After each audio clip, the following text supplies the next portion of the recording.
सभी साथियों को नमस्कार। श्री राम कोचिंग चित्तौड़गढ़ के ऑनलाइन प्लेटफॉर्म पर आपका हार्दिक स्वागत, अभिनंदन। साथियों, इतिहास के विषय में आप पढ़ते आ रहे थे कि पाषाण युग के पश्चात आपने ताम्रपाषाण में प्रवेश किया। ताम्रपाषाण के पश्चात जो आपके महत्वपूर्ण बिंदु आता है वो सिंधु घाटी सभ्यता थी, और सिंधु घाटी सभ्यता के बाद आपने वैदिक सभ्यता में प्रवेश किया। इसी अनवरत क्रम में जो यहाँ पर ऐतिहासिक काल जब शुरुआत होता है 6ठी शताब्दी ईसा पूर्व में, तब आपका अध्ययन के लिए दो प्रकार की सामग्रियां मिलती है। एक तो 16 महाजनपद, जो महाजनपद काल आता है, 16 महाजनपदों का राजनीतिक और प्रशासनिक विवरण आता है, जिसके अंतर्गत आपने 16 महाजनपद, उनकी स्थिति, उनके शासक, उनका विस्तार और मगध का उत्कर्ष आप पढ़ चुके हैं। आज उन्हीं महाजनपद काल से संबंधित जो दूसरा आंदोलन, दूसरी प्रकार की जो विशेषताएं लेकर जो चल रहा था कार्यक्रम, उनके बारे में हम अध्ययन करना चाहेंगे। इस महाजनपद काल में इस समय दो महापुरुष का आविर्भाव हो चुका था, और उन महापुरुषों के द्वारा जो है नए जन धर्म को एक नया रास्ता दिखाया, नए धर्मों का आविर्भाव हुआ।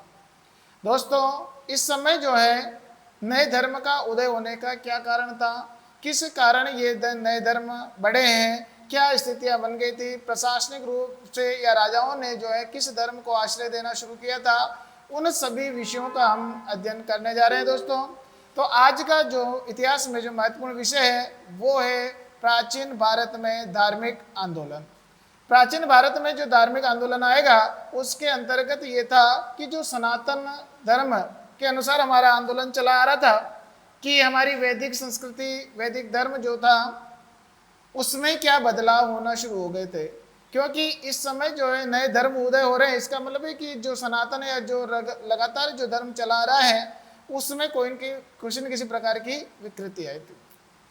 उत्तर वैदिक काल के समय आपको पता है कि उस समय जो रामायण, महाभारत और पुराणों में जो वर्णन मिलता है, उस पुराणों के आधार पर ब्राह्मणों का वर्चस्व बढ़ गया था। आपको ज्ञात है कि ऋग्वैदिक काल में 4 वर्णों का प्रादुर्भाव हुआ, 4 वर्ण व्यवस्था थी। वर्ण व्यवस्था का जब विखंडन हुआ तो जाति व्यवस्था कायम हुई। वही वर्ण व्यवस्था में जो ब्राह्मण वर्ग था वो ब्राह्मण एक जाति के रूप में बन गई थी, और ब्राह्मणों का जो है वर्चस्व बढ़ गया था। ब्राह्मणों का वर्चस्व बढ़ जाने के पश्चात जब पौराणिक काल आया, स्मृति काल आया, तो उस ब्राह्मणों का एकाधिकार हो जाने के कारण एक, दूसरा उनके व्यवहार में, चरित्र में विकृति आ जाने के कारण, दूसरा कि राजाओं, जो राजपूत वर्ग थे, उनकी महत्वाकांक्षा बढ़ जाने के कारण इस समय जो है जो सनातन धर्म था, वैदिक धर्म था, उसको लोग या जनता नकारने लगी। उसमें कई आडंबर कुरीतियों का भी समावेश होने लगा था, और वो आडंबर कुरीतियां जन साधारण के लिए अपनाना और उसे पूर्ण करना कठिन था। इस समय जो 2 महापुरुष हुए, महात्मा बुद्ध और महावीर स्वामी, उन्होंने जो सामान्य जन सामान्य के लिए जो लोकाचार के नियम होते हैं, उन लोकाचार के नियमों को संकलित करके उन्होंने नए धर्म की ओर प्रस्थान किया था। जनता के समक्ष उन नए धर्मों को लाने का प्रयास किया और उससे जनता को जोड़ने का प्रयास भी किया। इस परंपरा को, इस प्रक्रिया को प्राचीन भारत का धार्मिक आंदोलन कहते हैं। 6ठी शताब्दी ईसा पूर्व में जब एक और प्रशासनिक मगध का उत्कर्ष चल रहा था, इसी समय जो महाजनपद थे उनके अंतर्गत ये 2 महापुरुष, 2 व्यक्तित्व अपने अपने धर्म का उत्थान और जनता को एक नई दिशा देने का प्रयास कर रहे थे। जन सामान्य के लिए ये धर्म अधिक लोकप्रिय थे। इसी कारण इस समय से इन 2 धर्मों का जो है ज़्यादा विस्तार हुआ है, और उद्भव भी हुआ और विस्तार भी होता है। इन महापुरुष जो हुए थे, महात्मा बुद्ध ने नया धर्म चलाया, बौद्ध धर्म, और महावीर स्वामी ने जो है जो परंपरागत रूप से जो जैन धर्म चला आ रहा है उसमें नया संस्करण करके उसे पुनः करने का प्रयास किया है। तो हम इस समय बौद्ध धर्म और जैन धर्म के बारे में प्रकाश डालेंगे, उनके बारे में चर्चा करेंगे। यही हमारे प्राचीन समय के जो है धार्मिक आंदोलन कहलाते हैं। दोस्तों, तो इस समय 6ठी शताब्दी ईसा पूर्व में जो हम प्रशासनिक रूप से देखते आ रहे थे कि इन जैन धर्म और बौद्ध धर्म का वास्तविक समय क्या है, मैं कालक्रम की दृष्टि से पुनः एक बार आपको रिकॉल करा देता हूँ कि ये जैन धर्म और बौद्ध धर्म या महात्मा बुद्ध और महावीर स्वामी किस समय हुए हैं। इन्होंने कब तपस्या की, कब जन्म हुआ, ये सारा काम जो है किस समय हुआ है वो कालक्रम की दृष्टि से देखते हैं। जो आपने उत्तर वैदिक काल के पश्चात महाजनपद काल पढ़ा था ईसा से 600 साल पूर्व, उस 600 ईसा पूर्व में या 6ठी शताब्दी ईसा पूर्व में या ऐतिहासिक काल के प्रारंभ में जब मगध का उत्कर्ष या महाजनपदों का समय चल रहा था, उस समय ये जैन धर्म और बौद्ध धर्म का आविर्भाव होता है। इस समय ही आपके जैन धर्म और बौद्ध धर्म जो हैं विकसित भी हुए और उन्हें जनता ने लोकप्रिय भी बनाया है। तो हम ईसा से 600 जो है 6ठी शताब्दी ईसा पूर्व में या 600 ईसा पूर्व जो है इस जैन धर्म और बौद्ध धर्म के जो है प्रकटीकरण का, आंदोलन का सही समय निर्धारित करते हैं। आगे चले दोस्तों कि ऐतिहासिक काल में जो इन धर्म आंदोलनों के वास्तविक कारण क्या रहे हैं, तो उस वास्तविक आंदोलनों का मैं सैद्धांतिक वर्णन भी आपके सामने रखने जा रहा हूँ कि कौन कौन से जो धर्म थे, उन धर्मों के दौरान ये जो है हमारा जो वैदिक धर्म चला रहा था किस कारण जो है ये प्रस्फुटित होते हैं, या जो किताबों में या जो सैद्धांतिक रूप से जो जानकारी दी गई है वो मैं आपको बताने जा रहा हूँ कि इस समय जो है यह आंदोलन के कारण क्या रहे हैं। उत्तर वैदिक काल के पश्चात जो वर्ण व्यवस्था चली आ रही थी, जो सनातन काल में थी, उस सनातन कालीन वर्ण व्यवस्था में 4 वर्ण थे, ब्राह्मण, क्षत्रिय, वैश्य और शूद्र। ऋग्वैदिक काल में कोई भी व्यक्ति अपनी इच्छा के अनुसार, अपनी योग्यता के अनुसार व्यवसाय चयन कर सकता था और उस कर्म के आधार पर ही, उस व्यवसाय के आधार पर ही उसका वर्ण था। उत्तर वैदिक काल में यह वर्ण व्यवस्था जातिगत या वंशानुगत हो गई। इसी प्रकार जो है जब ब्राह्मणों का वर्चस्व बढ़ गया तो उस समय जब जटिल होती गई या वर्ण व्यवस्था कठिन हो गई कि ब्राह्मण ब्राह्मण ही होगा चाहे उसकी योग्यता सिद्ध ना होती हो। इस कारण अब कर्म के आधार पर जो है, कर्म के आधार पर नहीं बल्कि जन्म के आधार पर वर्ण व्यवस्था का निर्णय होने लगा था। समाज स्पष्ट 2 वर्गों में, 2 वर्णों में विभाजित हो गया। कौन सा? सुविधा भोगी और सुविधा विहीन। जो उच्च कुल के, जो उच्च वर्ण से संबंधित रखते थे वो लोग तो सुविधा भोगी हो गए, चाहे उनमें योग्यता चाहे हो चाहे ना हो। लेकिन दूसरा जो अधिकांश जनता का जो वर्ग था वो कौन था? सुविधा विहीन वर्ग था। अब ये जब समाज या हमारी जनता 2 भागों में बढ़ जाती है तब आगे किसी न किसी प्रकार का आंदोलन होना सुनिश्चित हो जाता है। इस समय तक धार्मिक जीवन आडंबर पूर्ण, जब उत्तर वैदिक काल के बाद ब्राह्मणों के द्वारा आडंबर युक्त यज्ञ बलि प्रदान बन चुका था।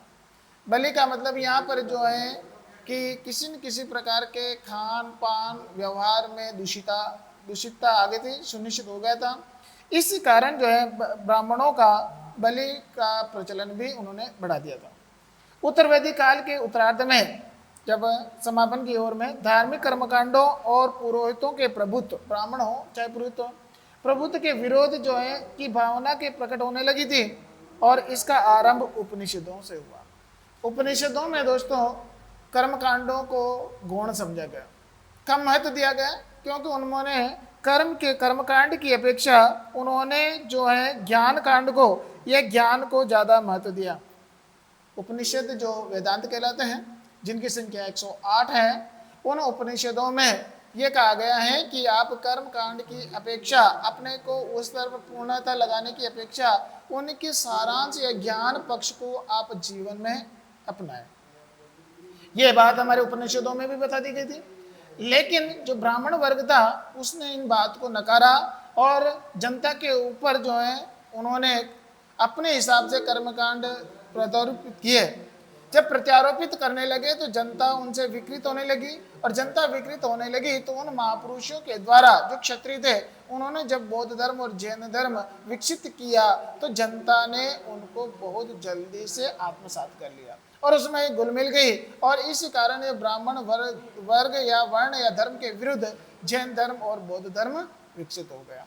तो इस समय जो धर्म आंदोलन चले थे वो बौद्ध धर्म और जैन धर्म कहलाता है।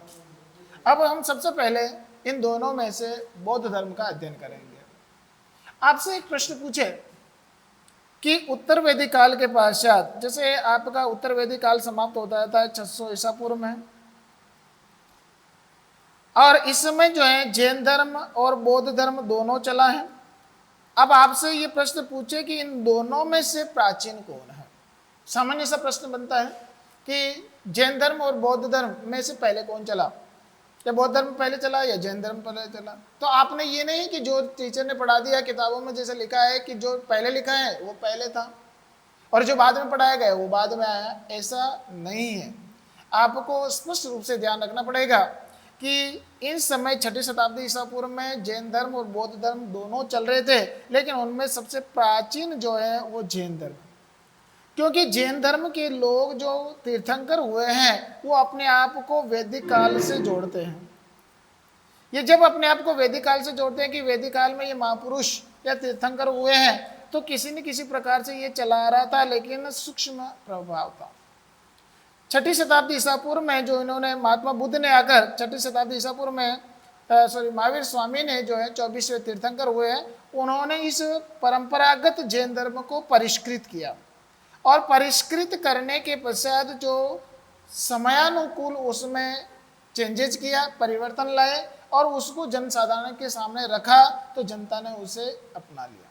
तो ये वैदिक काल से चला रहा है, इसलिए प्राचीन कौन सा है, जैन धर्म। एक दूसरा, महात्मा बुद्ध का जन्म जो है इसी समय हुआ। महात्मा बुद्ध के स्वयं के द्वारा ही नया धर्म आविष्कृत है जो कहलाता है बौद्ध धर्म। महात्मा बुद्ध के स्वयं के द्वारा चलाए गए हैं और ये महात्मा बुद्ध जो है महावीर स्वामी के पश्चात हुए हैं, इसलिए बौद्ध धर्म इनके बाद में चला। तो जैन धर्म और बौद्ध धर्म में सबसे प्राचीन कौन सा है, तो जैन धर्म, और उसके बाद में कौन सा चला है, तो बौद्ध धर्म है। ये स्पष्ट हो गया।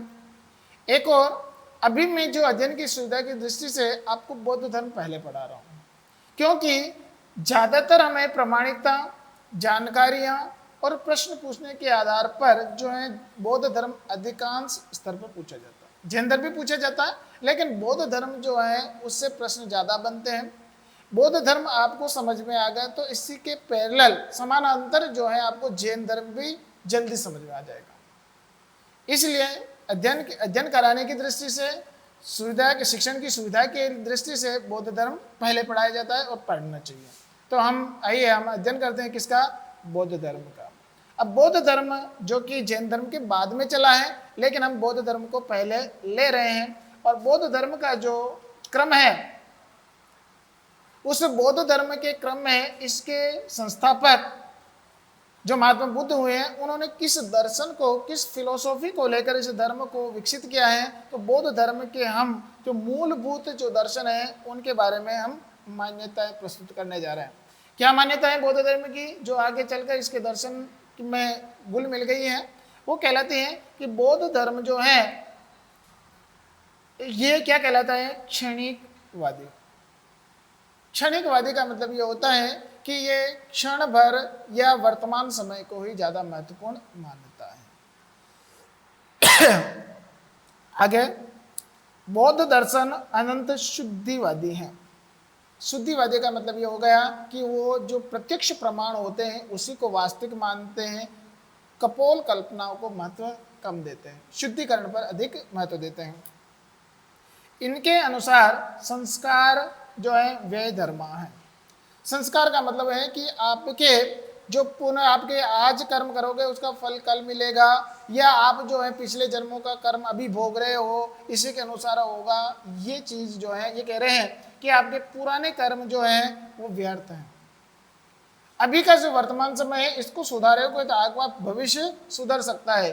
अपने आप को उतना निकृष्ट मत बनाओ कि जो अभी वर्तमान में कोई परेशानी दुख है तो वो पहले की जो कर्म है उसका कारण रहे हैं वो नहीं मानते। अतः अप्रमोद के साथ मोक्ष का संपादन करें। ये कह रहे हैं कि संस्कार वे धर्म है। संस्कार वे धर्म है, इसका मतलब है कि आप संस्कार को मानते हुए निष्ठुर मत बनो। आप किसी प्रकार को कर्म करते रहो और उसे प्रमोद में कि यही नीति है, मेरा ऐसा ही जन्म हुआ, भगवान करेगा जो होगा, मैं कुछ नहीं कर सकता हूँ, मेरी तो परिस्थिति ऐसा, मेरा ज्योतिष ऐसा, मेरी कुंडलिनी ऐसी, ऐसे आप मान के चलोगे तो आपका कुछ उद्धार नहीं हो सकता। ये प्रमोद में समय बिताने का जो है बहाना है। उन्होंने कहा है अगर आप प्रमोद में समय बिता रहे हैं तो आप मोक्ष में जो है उसके लिए पुरुषार्थ नहीं कर पाएंगे। प्रमोद में समय न बिताएं और मोक्ष की ओर बढ़ने के लिए, निर्वाण की ओर बढ़ने के लिए, आप बढ़ने के लिए पुरुषार्थ करें। बौद्ध दर्शन नितांत कर्मवादी है, केवल कर्म को ही महत्व देता है, भाग्य को नहीं। आज अच्छा कर्म करोगे तो आपके फल सुनिश्चित अच्छे होंगे। आपने आज जो परिस्थितियां विपरीत है, ये बुरे कर्मों का फल नहीं है, यह संस्कार का नीति नहीं है। आज आप अच्छा करोगे तो कल आपको अच्छा फल मिलेगा, ये भविष्य की ओर बताता है। यह कर्म का आशय कायिक, काया मतलब आपका व्यक्तिगत फिजिकल जो शरीर है, कायिक, वाचिक मतलब बोलने से वाणी का कर्म भी सम्मिलित है, और मानसिक, ये 3 प्रकार के कर्म बताए हैं।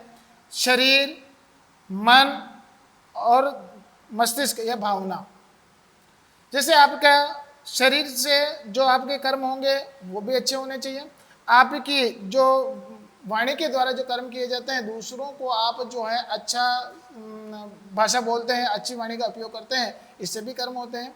और दूसरा मानसिक जो है, आपके मन में विचारों का अच्छा स्रोत बना हुआ है, तो आप अच्छी दिशा में बढ़ सकते हैं, अच्छे कर्म बनेंगे। इसलिए पंडित श्री राम शर्मा आचार्य ने कहा है कि जो व्यक्ति जैसा सोचता है वैसा ही बोलता है और वैसा ही करता है। इसका मतलब ये आपस में अन्योनाश्रित विधान है। आगे चले। बौद्ध दर्शन अनिश्वरवादी है। अनिश्वरवादी का मतलब ईश्वर को नहीं मानता है।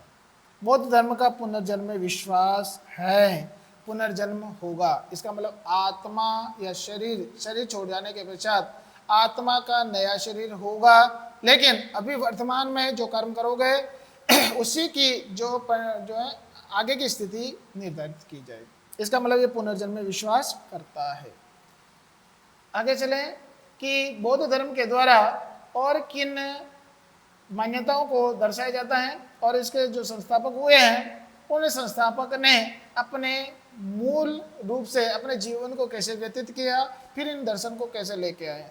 तो हम बौद्ध धर्म के जो संस्थापक हैं महात्मा बुद्ध, उनके व्यक्तिगत जीवन से हम अध्ययन करना चाहेंगे, उसके बाद उनकी शिक्षाओं का, उनके दर्शन का अध्ययन करेंगे। साथियों, मैं एक यहाँ पर एक बात बता देना चाह रहा हूँ कि इस समय जो हम बौद्ध धर्म और जैन धर्म पढ़ रहे हैं, उसमें आपका जो अध्ययन है वो 2 दृष्टिकोण से होना चाहिए। एक तो जो महापुरुष हम पढ़ेंगे वो है महात्मा बुद्ध है।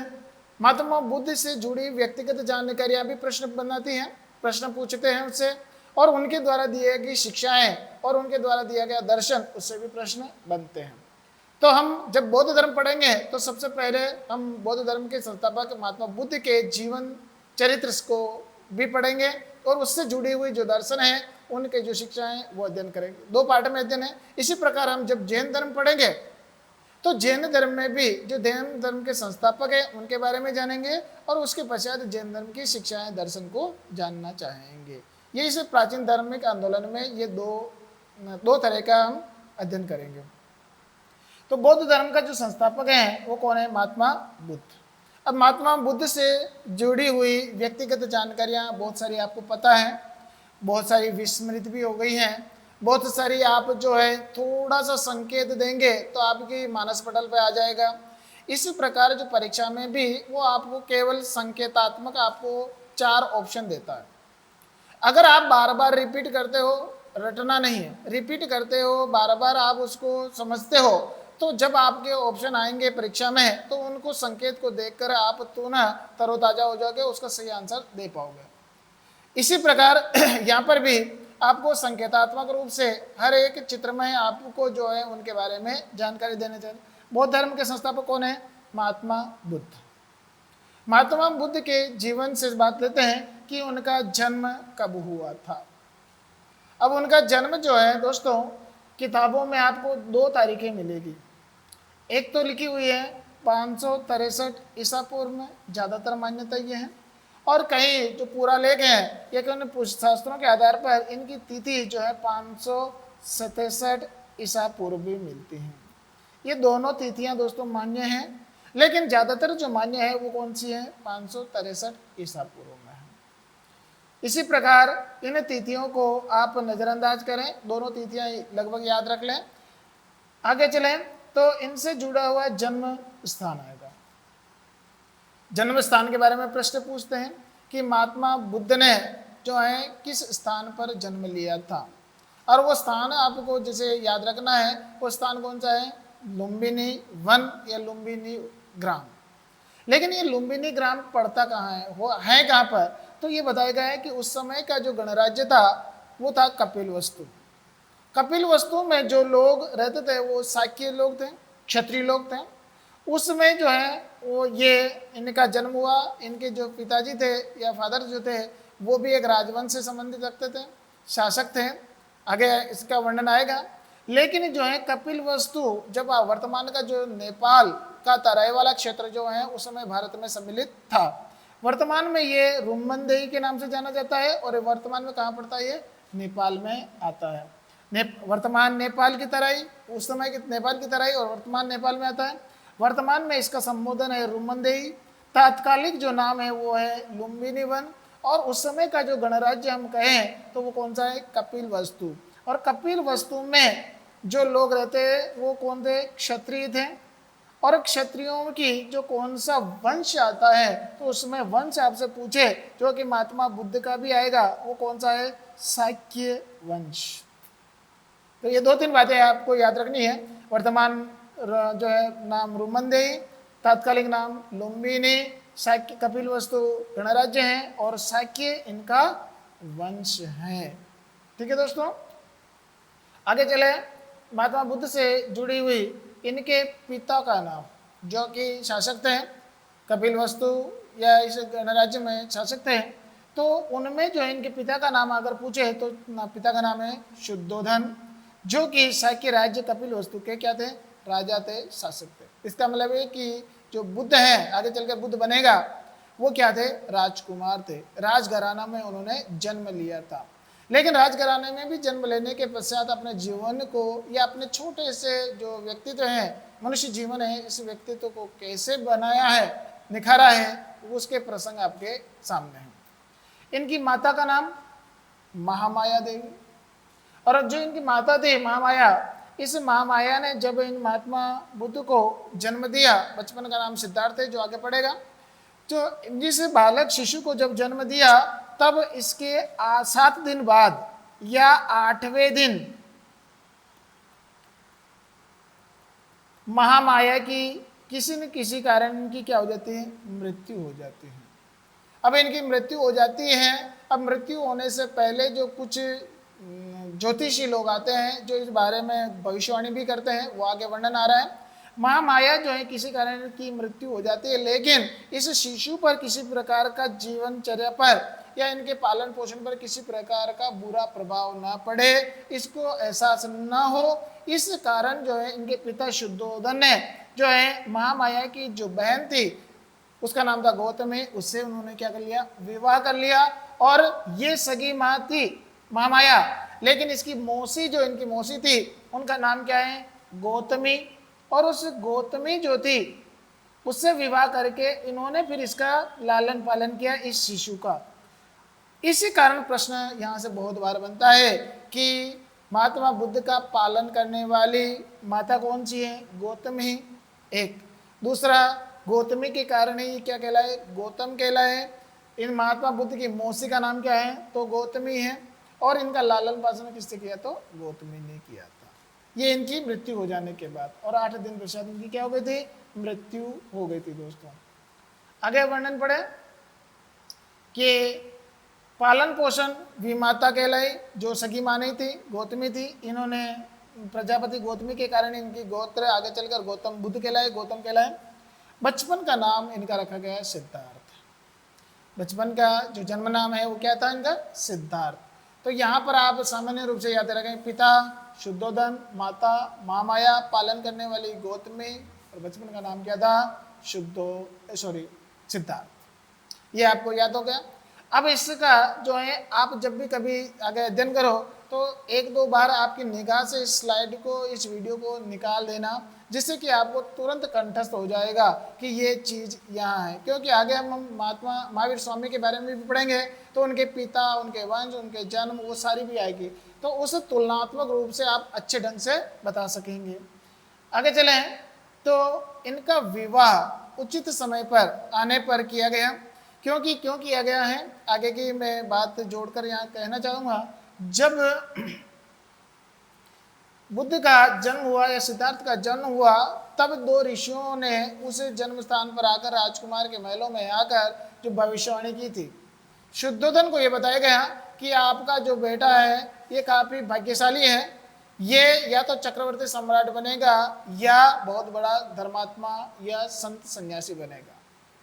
अब उस समय महामाया भी थी और शुद्धोधन भी थे, तो उस समय जो है उनको आश्चर्य भी हुआ कि यार ये बड़ा संत सन्यासी बनेगा, लेकिन ये है कि इसमें अथवा लगा है, बहुत बड़ा चक्रवर्ती सम्राट भी बनेगा। तो खुशी थी कि हम इस बालक को चक्रवर्ती सम्राट बनाएंगे जो हमारी परंपरा का अनुकरण करेगा।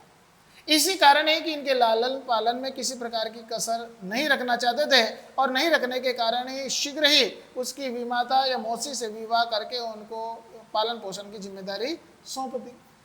अब ये जो राजकुमार जो है सिद्धार्थ है, इनका पालन पोषण उचित ढंग से हुआ। राजमहलों से इन्हें बाहर नहीं निकलने दिया, और नहीं निकलने का कारण ये है कि ये किसी भी प्रकार से जो है किसी साधु संगति या किसी प्रकार के अनुकूल जो है विपरीत माहौल में न ढले। राजसी ठाट बाट के साथ पूर्णतः सुविधाओं के साथ इनका लालन पालन हुआ, और फिर उचित समय आने पर इनका विवाह करना जो है तय किया गया। और उसमें सुंदर राजकुमारी के साथ इनका विवाह हुआ था, और उस राजकुमारी का जो है आयु जो थी उस समय महात्मा बुद्ध की वो 16 वर्ष की अवस्था में हुआ। और उस सुंदरी का जो नाम है दोस्तों, उसका नाम बताया गया है क्या, जो आपको आगे चलकर बहुत बार नाम आएगा, और उसका नाम है यशोधरा। अब आपको यशोधरा, यशोदा और जसोदा बेन, ये 2-3 नाम ऐसे हैं समय बिल्कुल सेम टू सेम। अब इनको नाम याद रख लेना पत्नियों के आधार पर। तो महात्मा बुद्ध या सिद्धार्थ की पत्नी, अभी महात्मा बुद्ध नहीं कहूँगा मैं, अभी सिद्धार्थ कहूँगा, तो सिद्धार्थ की पत्नी का नाम क्या था, यशोधरा, जो कि कोलीय उस समय गणराज्य था, उन गणराज्य की राजकुमारी थी। सुंदर सुशील सिद्धार्थ के लिए योग्य जो है पत्नी का से विवाह कराएगा। और उस समय ये था कि ये सांसारिक जीवन में राजकाज में ये अनुकूल रूप से ढल जाए, इसलिए समय से विवाह कर दिया गया। विवाह हो जाने के पश्चात जो है रीतिगत रूप से इनके पालन पोषण के आधार पर इनका जो है बालक का भी जन्म हुआ, और उस बालक का जो है पुत्र का जो नाम रखा गया वो क्या है, राहुल। महावीर स्वामी के भी पुत्र पुत्री होंगे, लेकिन उस समय पुत्री का जिक्र आता है और महात्मा बुद्ध के पुत्र का आता है। तुलनात्मक रूप से आगे बताऊंगा, अभी झंझट में ना पड़े। इनमें महात्मा सिद्धार्थ के जो है पुत्र का जन्म हुआ है इनके यशोधरा और सिद्धार्थ के संयोग से। अब उस समय जो पुत्र है उसका नाम रखा गया राहुल। कहीं कहीं किताबों में ऐसा वर्णन आता है, राहुल जो बौद्ध धर्म में इसका अर्थ जो होता है वो अलग बताया गया। राहुल का अर्थ ये होता है कर्म बंधनों से युक्त या कर्म बंधनों से बांधने वाला, ये राहुल का अर्थ होता है। इसका मतलब है कि बंधन, पाश, ये शब्द जो है राहुल शब्द के लिए अर्थ के लिए प्रयोग में लाए गए हैं। अन्यथा बाद आगे जो है जिक्र इसका अलग करेंगे, अन्यथा नल है। इसका पुत्र का जो नाम है सिद्धार्थ के, उसका नाम क्या है, राहुल। अब बात आती है, अब इस समय जो है गृह त्याग की घटना होती है।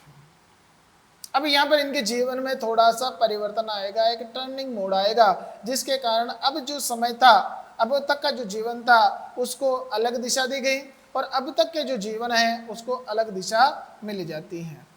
सिंपल सामान्य रूप से बालक जो है राजकुमार है, जन्म हुआ, राष्ट्रीय ठाटवाद के साथ उनकी शिक्षा दीक्षा हुई, राजमहलों में उन्होंने समय बिताया, हर प्रकार से जो अस्त्र शस्त्रों में वो निपुण हुए। समय आने पर 16 वर्ष की आयु में जो है उसमें यशोधरा से विवाह किया गया, और विवाह जो दाम्पत्य जीवन के साथ जो है पुत्र की प्राप्ति भी हो गई। लेकिन अब क्या हुआ, किस कारण जो है बुद्ध ने या सिद्धार्थ ने अपने घर को छोड़ दिया। अब घर को छोड़ दिया, ये एक महत्वपूर्ण घटना है, जो कि बौद्ध ग्रंथों में, बौद्ध साहित्यों में इस घटना को कहते हैं गृह त्याग की घटना, या उसका नाम दिया गया दोस्तों महाविनिष्क्रमण। अब महाविनिष्क्रमण जो होता है, निष्क्रमण होता है घर से बाहर निकलना, घर से क्या करना है, घर से निकलना होता है, लेकिन महाविनिष्क्रमण जो होता है घर को हमेशा के लिए त्याग होता है। तो इनके जीवन से जुड़ी हुई क्यों घर को त्यागा, किस कारण त्यागा, उन घटनाओं का जो उल्लेख है, 4 महत्वपूर्ण घटनाएं हैं, 4 दृश्य हैं, उन 4 दृश्यों का उल्लेख जो है हम अगली क्लास में करेंगे। दोस्तों बिल्कुल इतनी जिज्ञासा के साथ, इतनी तन्मयता के साथ आप इस चैनल से जुड़े रहें। अगली क्लास में मैं आपको इन 4 दृश्यों की कहानी बताते हुए आगे का जो गृह त्याग की घटना है आपके समक्ष लेके आ रहा हूं। तब तक घर पे रहें, सुरक्षित रहें। दोस्तों महामारी का प्रकोप बढ़ता जा रहा है, लेकिन ये अपनी पढ़ाई में किसी प्रकार से बाधक ना बने, इसी अपनी व्यवस्था और दूरदर्शिता और आपकी सजगता के साथ अपने घर में भोजन करते रहें। जय हिंद, जय भारत।